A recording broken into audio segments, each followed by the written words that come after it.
Mes frères et sœurs, mes chers compatriotes, le temps est venu de dire la vérité. Une vérité qui fait mal, mais qu'il faut regarder en face. Une vérité que ce pouvoir veut cacher, mais que plus personne ne peut ignorer. Le Congo va mal. Le peuple congolais souffre. Et cette souffrance n'est pas un hasard. C'est le résultat direct d'un système corrompu, arrogant et épuisé. Depuis des années, notre pays traverse une crise économique sans précédent. Les prix des denrées alimentaires flambent. La monnaie s'effondre. Le panier de la ménagère est vide. Nos mères font des miracles chaque matin pour nourrir leurs enfants avec rien. Nos pères, nos frères, nos sœurs cherchent du travail sans jamais en trouver. Et pendant ce temps, le gouvernement continue de vivre dans le luxe. Les voyages, les réceptions, les banquets, les voitures de fonction flambant neuves. Et il rit pendant que le peuple pleure. La pauvreté n'est plus une statistique, c'est une tragédie quotidienne. Les Congolais vivent au jour le jour, au bord du désespoir. Les familles dorment sans électricité et vivent sans eau. Les jeunes survivent sans espoir et les anciens meurent sans soins. C'est cela, le Congo d'aujourd'hui. Un pays riche dirigé par des hommes qui ont appauvri la nation. Nos jeunes, notre avenir, sont abandonnés. L'école ne mène nulle part. Le diplôme ne vaut plus rien. Les concours publics sont devenus des marchés de corruption. Ce n'est plus le mérite qui ouvre les portes, mais la proximité avec le clan au pouvoir. Les jeunes veulent travailler, mais l'État ne crée rien. Aucun plan d'insertion, aucun programme productif, aucune vision. Résultat, le désespoir. Et quand il n'y a plus d'espoir, la colère prend la place. Ne vous étonnez pas de voir la violence monter dans nos rues. Quand on abandonne une génération entière, elle finit par se rebeller contre tout, contre la société, contre le pouvoir, contre elle-même. Les bébés noirs et les Koulouna ne sont pas un phénomène venu du ciel. Ils sont le produit direct de la misère, de l'exclusion et de l'échec d'un régime qui n'a jamais offert de perspective à sa jeunesse. Oui, chers compatriotes, ne nous voilons pas la face. Le phénomène des bébés noirs et des Koulouna est une conséquence directe de la politique de M. Denis Sassou Nguesso. Quand l'État abandonne l'éducation, la jeunesse s'éduque seule dans la rue. Quand l'État ne donne pas d'emploi, la jeunesse crée ses propres codes de survie. Quand l'État prive ses citoyens de justice, la violence devient la seule justice possible. Comme l'avait reconnu publiquement un élu de la majorité, l'honorable Idever Moani, même au sein du pouvoir, certains ont admis que le phénomène des bébés noirs et des Koulouna trouve ses racines dans les stratégies politiques anciennes. Un outil jadis utilisé pour entretenir la peur et le désordre qui s'est transformé aujourd'hui en un monstre incontrôlable, nourri par la pauvreté, le chômage et le désespoir d'un État absent. Les bébés noirs sont le produit du système Sassou.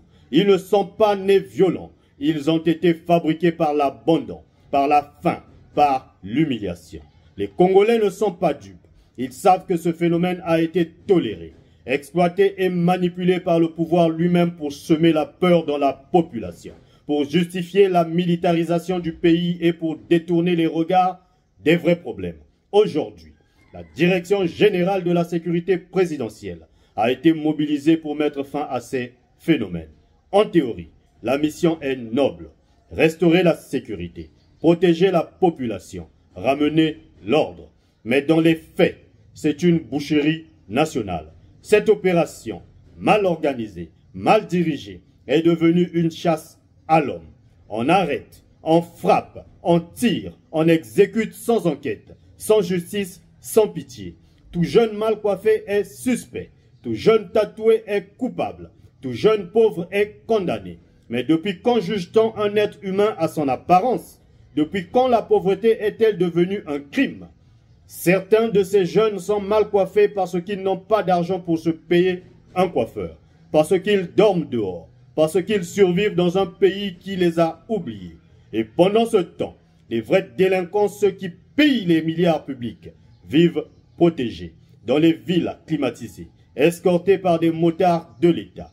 Le Parti du peuple salue les efforts de la DGSP et des autorités dans la restauration de la sécurité urbaine. Cependant, la sécurité ne peut être garantie durablement que par la discipline institutionnelle. la transparence et la justice sociale. Nous proposons la mise en place d'un système hybride congolais de sécurité inclusive, fondé sur la coopération entre forces, la prévention des dérives et la participation active du peuple. La DGSP, la police, la gendarmerie et la jeunesse congolaise doivent désormais marcher ensemble, non comme des adversaires, mais comme bâtisseurs d'un Congo juste, fort et humain. Oui, chers compatriotes, c'est bien de la barbarie, des maisons détruites sans mandat, des motos brûlées pourtant souvent achetées avec des économies de plusieurs années, des jeunes abattus dans la rue, parfois sous les yeux de leur mère. Voilà la politique sécuritaire du régime Sassou Nguesso, une politique de terreur, de vengeance, d'humiliation. Le gouvernement veut faire croire à une opération de sécurité, mais en réalité, c'est une opération d'intimidation politique, une manœuvre de peur à la veille des élections, mais qu'il se détrompe. Le peuple congolais n'a plus peur. Le silence du peuple n'est pas une faiblesse, c'est une respiration avant la tempête.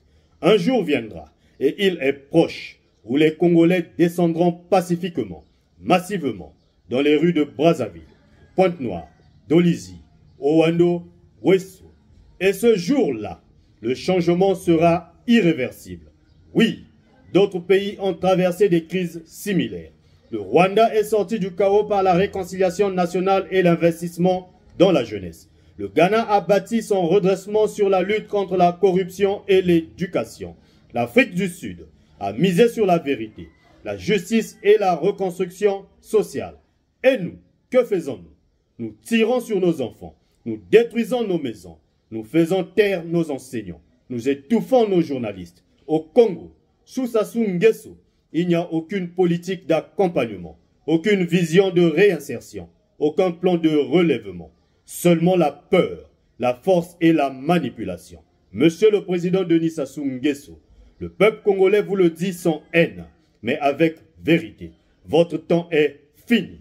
Après plus de 40 ans au pouvoir, après des décennies de promesses non tenues, après des milliards détournés, vous n'avez plus rien à offrir à ce pays. Vous avez échoué. Votre gouvernement a échoué. Il est temps de partir. Pas dans le chaos, mais dans la dignité. Le peuple congolais n'est pas violent, mais il est lucide. Et il exige désormais une sortie honorable par la convocation d'un dialogue national inclusif avec la société civile, les confessions religieuses, les partis politiques et les représentants du peuple. Ce dialogue doit tracer la feuille de route claire de la transition de 2026 pour que vous puissiez quitter le pouvoir sans heurts, sans humiliation, mais avec responsabilité. Les Congolais sont fatigués. Fatigués de vos promesses jamais tenues. Fatigués de vos discours creux. Fatigués de vos intimidations. Mais ils restent debout, car le changement est désormais obligatoire. La peur a changé de camp. Le peuple congolais n'a plus peur du pouvoir. C'est le pouvoir qui commence à avoir peur du peuple. Le parti du peuple se tient aux côtés du peuple congolais, non pas pour semer la haine, mais pour restaurer la dignité, la justice et la liberté. Nous disons, assez, c'est trop. Le peuple congolais veut le changement et il l'aura. Mes chers compatriotes, le Congo n'est pas mort. Il souffre, mais il respire encore. Et tant qu'il respire, il y a de l'espoir. Le calme du peuple n'est pas de la lâcheté, c'est une responsabilité. Mais attention, je dis bien attention. Si on pousse le peuple à bout, il se lèvera. Le changement n'est pas un rêve, il est en téléchargement. Et il atteindra bientôt 100%. Vive le Congo libre et digne. Vive le peuple congolais. Vive le parti du peuple. À bas la peur. À bas la misère. À bas la dictature. Le Congo appartient au peuple et non pas à un clan. Et ce peuple a dit, ça suffit. Pour le Congo, nous vaincrons. Castelin Cédric Balou, président de la commission ad hoc du pape.